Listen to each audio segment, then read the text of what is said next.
మరో 2 రోజుల్లో దేవీ నవరాత్రులు ప్రారంభం కానున్న తరుణంలో దుర్గాదేవిని పూజించేందుకు దేశవ్యాప్తంగా రకరకాల ఆకృతుల్లో భారీ మండపాలను సిద్ధం చేస్తున్నారు.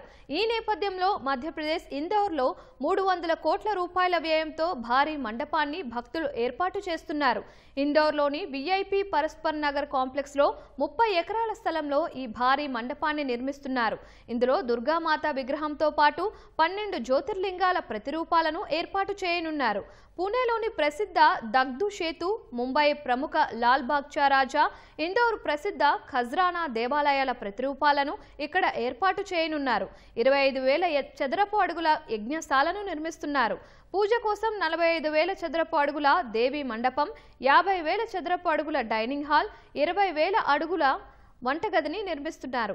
దక్షిణ భారత దేవాలయాల నిర్మాణ శైలిని అనుసరించి ఈ మండపాన్ని నిర్మిస్తున్నారు. ఇందుకోసం ఆంధ్రప్రదేశ్తో పాటు ఇతర రాష్ట్రాలకు చెందిన దాదాపు 500 మంది కళాకారులు 3 నెలల నుంచి పనిచేస్తున్నారు. కృష్ణగిరి పీఠాధీశ్వరుడు వసంత్ విజయానంద్ గిరి మహారాజ్ ఆధ్వర్యంలో ఈ ఉత్సవాలు జరగనున్నట్లు నిర్వాహకులు చెప్పారు.